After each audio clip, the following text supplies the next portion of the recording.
Terima kasih Anda masih bersama kami dalam Sapa Indonesia Pagi. Saudara, kita masih membahas soal visi misi mana yang kemudian janji-janji kampanye mana yang berpotensi untuk bisa direalisasi. Apalagi kita tahu besok merupakan hari pertama di mana ketiga paslon ini akan mulai berkampanye. Ada yang ke titik nol, ada yang menyusuri Sungai Ciliwung, ada juga yang ke wilayah Jakarta Barat, Jakarta Selatan. Tentu banyak alasan mereka mengapa memilih tujuan-tujuan tersebut. Saya masih bersama tim sukses dari Pramono Rano, kemudian ada RK Susono dan juga Dharma Kun Wardana. Saya ke Mas Aldi dulu deh, Mas Aldi. Tadi kan kita juga masih sedikit ya membahas soal layering RT dan juga RW, ada CCTV dan segala macamnya.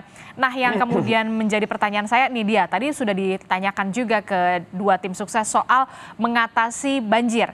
Kalau pasangan RK Susono lebih mengatakan kita akan mengeruk sungai, ya kan? membersihkan Kali Ciliwung dulu. Terus kalau pasangan Dharma Kun akan mimpi monyet kalau tidak salah waduk dan juga embung istilahnya begitu ya, membuat waduk dan juga embung kecil-kecil. Nah, kalau pasangan Pramono dan juga Bang Dul ini untuk mengatasi banjir akan melakukan apa?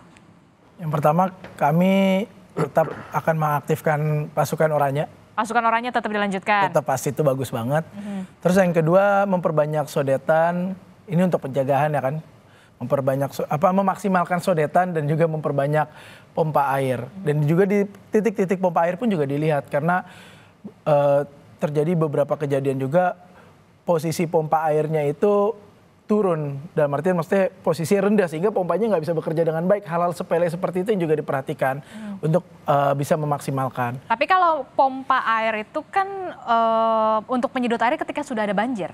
Ya, nah kalau konkretnya supaya untuk mengatasi banjir supaya keringlah wilayah mereka. Yang pertama itu kita melakukan lebih ke arah pencegahan dulu. Jadi memaksimalkan.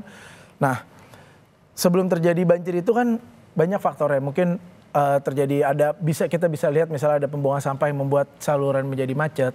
Nah, di situ kan pasukan oranye inilah yang bekerja memastikan bahwa jalur air ini bersih.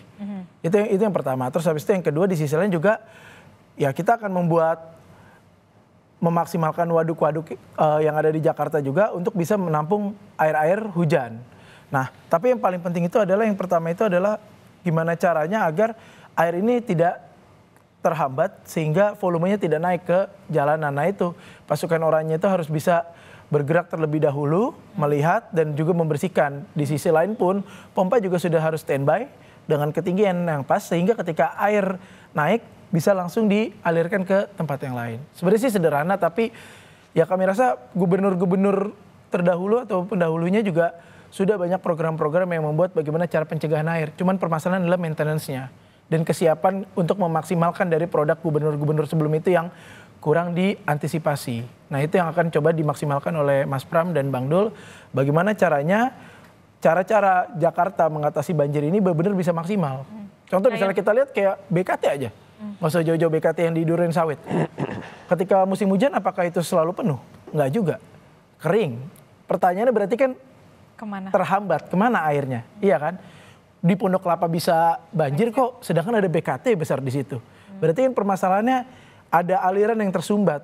Nah berarti di situ ada fungsi dari pencegahan yang tidak berjalan dengan baik. Nah kami ingin utamanya memaksimalkan di situ juga dulu.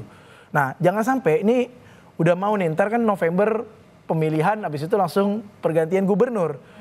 Ya kan, jangan sampai gubernur yang nanti dilantik disalahkan dengan banjir yang akan datang. Karena kita udah mulai memasuki nih fase banjiran. Yang seharusnya pencegahannya itu sudah mulai dilakukan dari sekarang. Itu sih.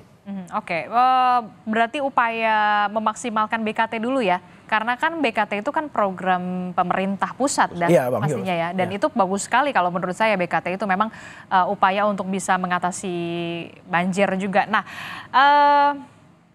tadi soal banjir sudah kita bahas. Nah, yang juga menarik untuk kita bahas adalah soal kesejahteraan, dalam hal ini adalah soal perut lah ibaratnya kan.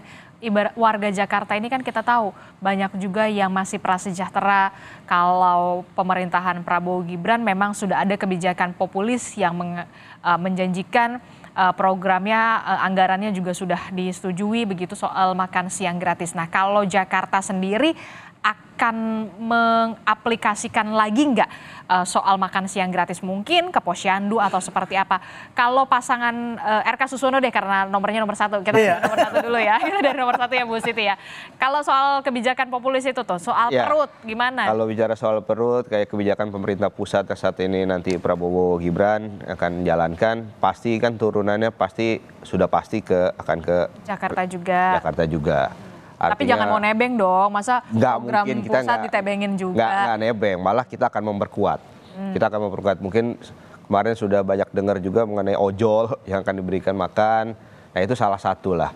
Tapi kan artinya sebelum untuk ke arah sana, kita juga pengen kawan-kawan masyarakat Jakarta ini dari sisi tingkat paling bawah itu, kita akan berdayakan UMKM-nya juga.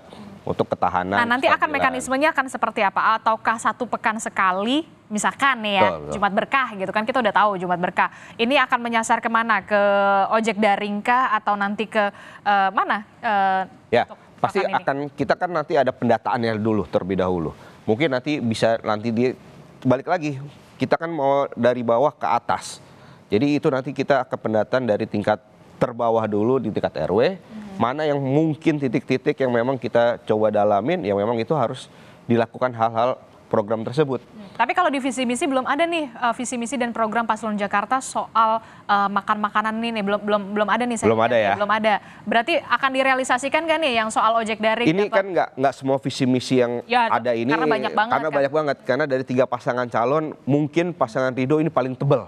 Paling tebal, ada sekitar 166 halaman. Dan itu harus direalisasikan loh Mas. Pasti, nggak mungkin kita hanya sekedar book doang, tapi tidak ada realisasi, nggak akan mungkin juga. Nah, yang ojek daring ini bener nggak? Itu akan dilakukan, cuman untuk nominal teknisnya itu nanti akan dibicarakan lebih lanjut oleh kawan-kawan di tim juga. Oke, berarti akan direalisasikan tapi masih akan dibicarakan. Nanti akan seperti apa mekanismenya ya. Nah kalau ke Bu Siti Fadila, karena pasangan nomor urut 2 Darmakun, saya tadi melihat visi misi Darmakun ini tidak bisa ditampilkan lagi. Visi misi dari Darmakun, oke.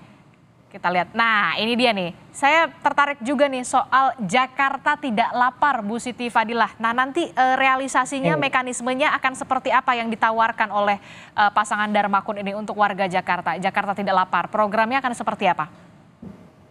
Ya, pertama programnya dari pusat, tentu saja itu kan makan siang gratis untuk anak-anak sekolah ya tentu saja. Ya, keluarganya bagaimana? Keluarganya kita juga mesti memberikan nanti akan kita atur. Pada waktu saya menjadi Menteri Kesehatan, saya mempunyai suatu program di tiap RT itu kita bikin kelompok-kelompok seperti Posyandu itu untuk mereka memasak. Jadi kita menambah gizi masyarakat melalui mereka agar juga bergotong royong.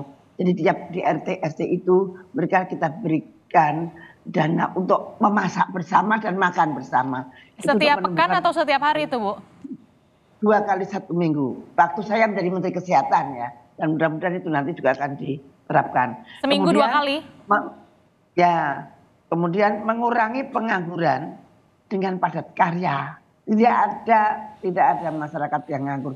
Semua orang akan mendapatkan pendapatan dengan padat karya. Padat karyanya tentu saja nanti akan panjang kalau kita akan bicarakan. Dan kemudian meningkatkan seperti modal bergulir. Kalau kerennya pada pusat itu kayak kur, tapi ini modal kecil yang bergulir untuk supaya masyarakat bisa mandiri di dalam mencari nafkah, sehingga mereka tentu saja mereka tidak akan lapar kalau mempunyai pendapatan. Begitu. Jadi ada masak-masak bersama itu di tingkat RT atau di tingkat RW itu seminggu 2 kali ya Bu ya? Nah, di RT, kalau RW kan kebenaran. Di tingkat RT, berarti seminggu 2 kali. Tadi kalau tentang ojol yang kita perjuangkan adalah bagaimana mereka mendapatkan hak-hak jaminan kesehatan. Jangan seperti sekarang ini mereka dianggap mitra, tetapi dengan melihat pendapatannya dan kerjaan mereka itu hampir seperti penindasan ya. Mudah-mudahan pemerintah pusat segera membuat suatu kebijakan di mana ojol-ojol itu diberikan hak-hak yang seharusnya, yang proper. Salah satunya Bu, yang ingin diperjuangkan dari pasangan Darmakun? Jadi untuk supaya dia mendapat hak kesehatan, Ya seperti pegawai lah.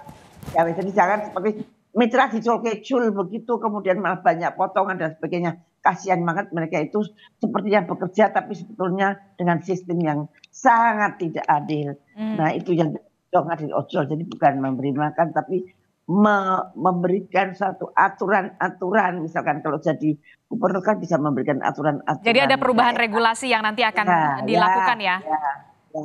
Ya. Oke, saya ke Mas Aldi. Mas Aldi, kalau soal masalah perut ini kan sudah masing-masing ada Darmakun, kemudian juga ada pasangan RK Susono sudah mengutarakan. Nah, kalau dari Pram Rano ini punya solusi apa untuk warga Jakarta, khususnya untuk mereka-mereka yang prasejahtera, harus pro rakyat lah kan? Ya, kami akan mencoba mensupport dengan program makan gratis. Oke. Namun mekanismenya berbeda. Ya pasti berbeda. Detailnya seperti apa nanti biar calonnya yang langsung menjelaskan. Karena kan mekanisme dan detail itu tidak bisa disampaikan dengan mudah lah. Tapi yang dipastikan bahwa ini adalah memang program makanan gratis untuk para pekerja jalanan. Pekerja jalanan apa sih, salah satunya adalah ojol. Atau mungkin adalah para pekerja ya misalnya buruh atau yang di wilayah Jakarta yang benar-benar tingkat ekonominya perlu ditopang, yaitu. Jadi mungkin kami akan bekerja sama dengan para UMKM, terus habis itu dengan beberapa tempat untuk menjadi salah satu tempat untuk mereka bisa mendapatkan makan siang gratis di waktu-waktu mereka produktif. Sebenarnya itu sih salah satu kami untuk bisa membantu dan mensupport agar teman-teman masyarakat Jakarta ini bisa selalu produktif. Oke, soal perut tadi sudah, walaupun memang banyak sekali ya permasalahan di Jakarta ini, kompleks sekali, nggak bisa di dalam 2 dialog ini kita semua utarakan. Tadi kita belum bahas soal kemacetan, tapi mungkin nanti yang dialog selanjutnya kita akan bahas. Tapi terima kasih Mas Aldi, Mas Gusti juga bergabung bersama kami. Kemudian ada Bu Siti Fadila Supari. Selamat berjuang nanti besok di hari pertama masa kampanye untuk memperkenalkan program-program andalan dari masing-masing pasangan calon. Tidak hanya kebijakan populis tapi bisa langsung mengena ke masyarakat dan juga berdampak positif bagi masyarakat dan juga kemajuan Jakarta. Terima kasih Bu Siti Fadila Supari telah bergabung bersama kami. Mas Aldi, Mas Gusti, terima kasih. Selamat pagi, sehat-sehat selalu Bapak Ibu. Assalamualaikum, selamat pagi. Waalaikumsalam. Waalaikumsalam warahmatullahi wabarakatuh. Saudara